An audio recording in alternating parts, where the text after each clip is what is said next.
Hi, and welcome to Coach Jude at Rangitoto. This is the place where you'll find information, hints, tips and strategies on how to claim back your health and happiness, and in particular, how to attain and maintain a healthy weight. In this episode, I'm going to be talking about motivation, why it's so important for your weight loss journey, and how the heck you go about finding it. And once you've found it, one of the secrets to hanging on to it is to be able to see the progress towards your goal. So if you're struggling at the moment, don't forget to check out the link for my free comprehensive guide to kickstarting your weight loss.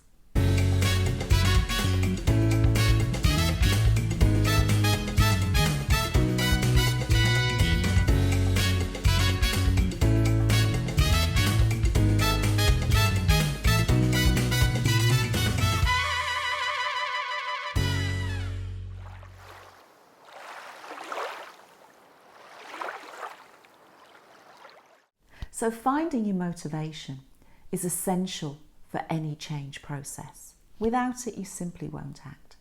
And I'm sure we've experienced times in our lives where we're out of sorts and we really can't be motivated to do anything. And then at other times, nothing will stop us. When I'm in this mode, my friends call me Juggernaut Jude. Now, one strategy I think a lot of people rely on to find their motivation is what I call a that's it moment. Now, this is typically a dramatic event that makes people look at their lives from a whole new perspective and reevaluate all their priorities. Now, this might be some bad news about your health. It might be discovering that there is nothing in your wardrobe that fits, or it might be something that happens that makes you really embarrassed about your size. The problem with that's it moments is they don't always show up, and even when they do, we might ignore them. Incredibly though, even people that are told that they have less than 6 months to live unless they make the necessary lifestyle changes fail to act. So being told you're about to die isn't always a good enough motivator. And I'm ashamed to admit that there were several events in my life that could have been that's it moments that I completely ignored. This included stroke-inducing blood pressure of 220 over 120, being fat-shamed on numerous occasions, and having to become an expert in layering to disguise the fact that none of my shirts or blouses would fit. So how do you find your motivation?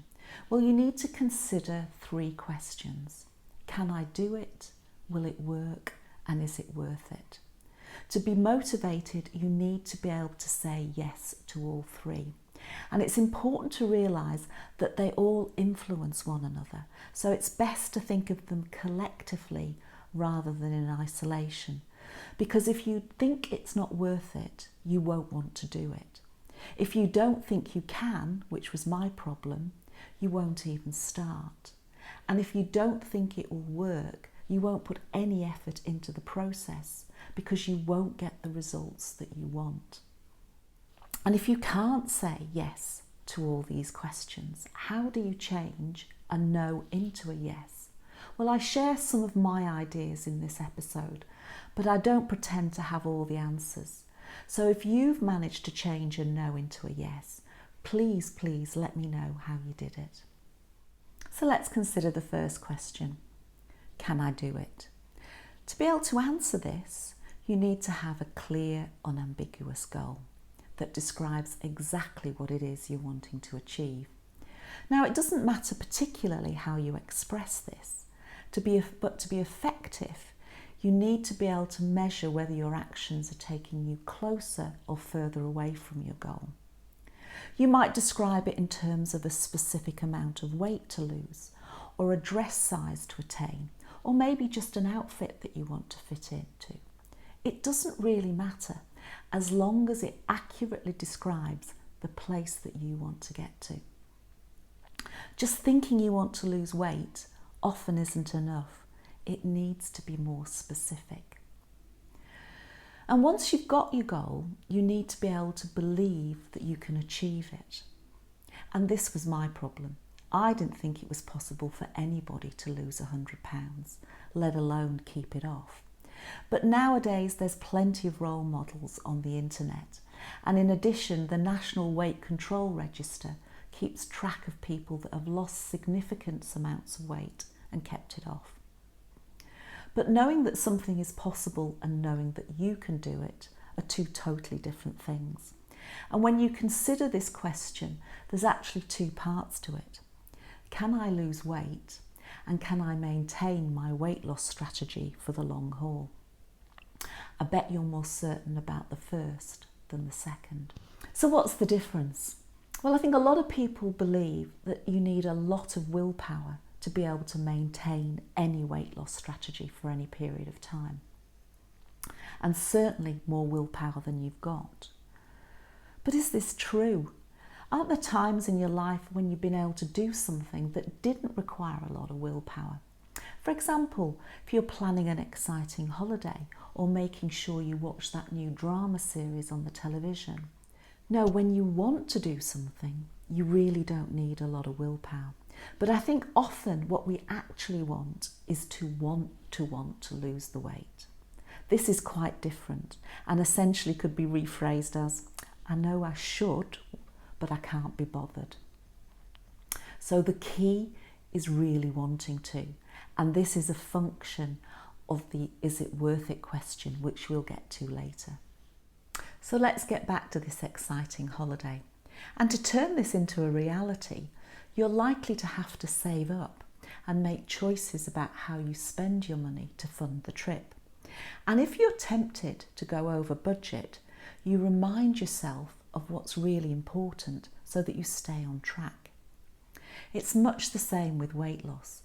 You need to sacrifice what you think you want now for what you really want in the future. And as Stephen Covey in his book, The 7 Habits of Effective People reminds us though, this process produces happiness, and that is the object and the design of our existence. We all want to be happy. So once you've got a goal and you're at least starting to believe that it's achievable, you need to figure out how you're going to do it.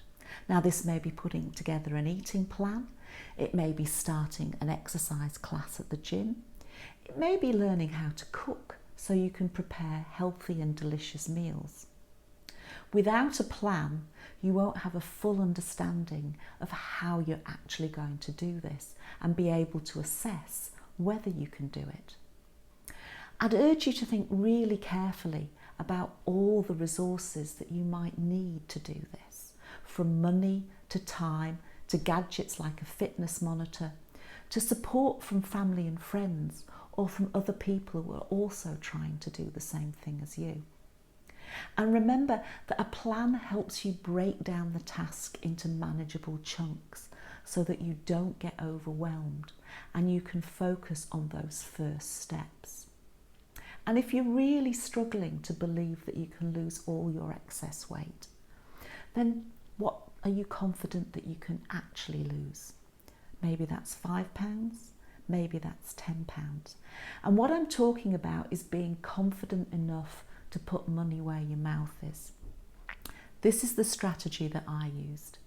I decided to focus on losing the first £10 and then the next. And somewhere along the way, I started to believe I could do it all. So let's move on to the second question. And in some ways this is a little bit more straightforward because a plan can be tested and objectively analysed to see whether it's going to be effective or not. But make no mistake, your beliefs about whether it will work are a powerful predictor of your behaviour. As the recent events of 2020 showed us, the COVID pandemic split people into those that believed that the vaccine would work and save them from serious illness, and those that believed it was ineffective or maybe even harmful. This dictated their actions completely. So how do you establish whether your plan is going to work? Well, you can do some research and compare your plan to other plans that deliver effective weight loss.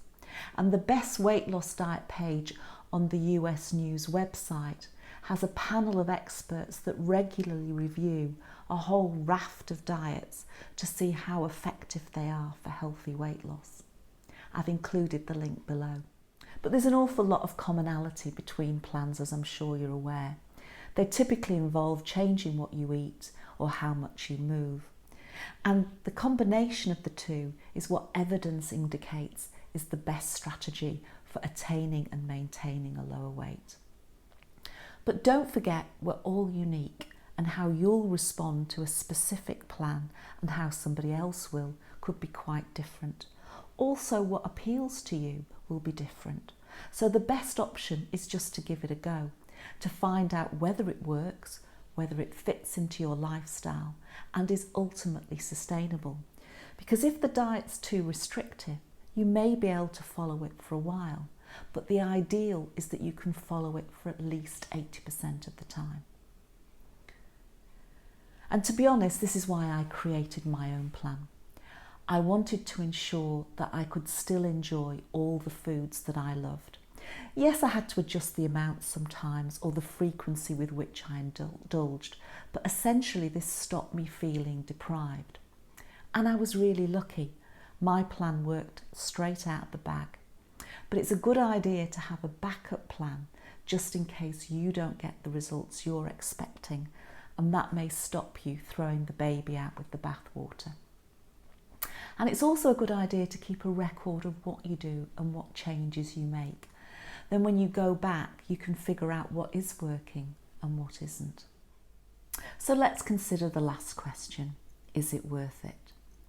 To take any action, first of all, you need to be convinced that your effort will deliver a reasonable level of reward and that your hard work will get you exactly what you want. Now, in the previous section, I was talking about how your plan would deliver the required weight loss. But in this section, I'm much more talking about the benefits of that weight loss. I want you to focus on the reasons why you want to lose that weight. Because if you're going to put in lots of effort, you need to know that there's lots of rewards. Otherwise, you won't even start, or you'll give up very easily. You wouldn't go off to work every day, for example, for £1 a week. So to make the is it worth question a yes, you have to boost the rewards and minimise the efforts. So let's start by considering how you go about boosting the benefits and the rewards. Now, if you're not really sure why you want to lose the weight, there's a link to a visualisation exercise below that will help you imagine your future self, the one that's lost all the weight, so that you can really experience what that feels like. And as well, there's a future you can imagine where you haven't made that change, so you can understand exactly what it is you have to gain. Another strategy is just to list the benefits, and you might want to categorise them into things like your health. How will your health improve if you lose the weight? What health risks might you lower, for example, in heart disease, diabetes and cancer? How will you feel when you've lost all the weight? What will it do to your confidence, your self-esteem and your happiness? And you might also want to consider what you'll be able to do when you've lost the weight. Perhaps it's to play with your kids or your grandkids. Maybe it's to fully enjoy our beautiful countryside, or to take up playing a sport that you've always loved. You might also want to consider how losing the weight will have an impact on the way you look. And it doesn't matter whether the benefits are sublime or ridiculous. It might be that they're going to save your life, or just stop you turning yourself into a pretzel to tie your shoelaces. Or it might be that you get to wear pretty lingerie rather than boulder holders. It really doesn't matter as long as they matter to you. One of my unexpected benefits that is so precious to me is that I now get cuddles from my kitty Kiki. She's a pretty big cat, and when I was 260 pounds, she couldn't fit on my lap. Now I get to give her tummy tickles just about every day. So we've talked about boosting the benefits in the is it worth equation. Now we need to look at the other side and consider how we can minimise the effort. and what it is that you believe is so hard about losing weight and what you can do to make it easier. Now, I'd really urge you to spend some time and get this really clear in your mind, because it'll be different for all of us. And remember, your beliefs might not be true, or at least not completely true. And if you've tried to lose weight in the past, I'm sure you will have found times when it was easier than others. And it's worth trying to identify what the differences were and what you can learn from that. In my transformation episode, I talk about the things that I did to minimise the effort.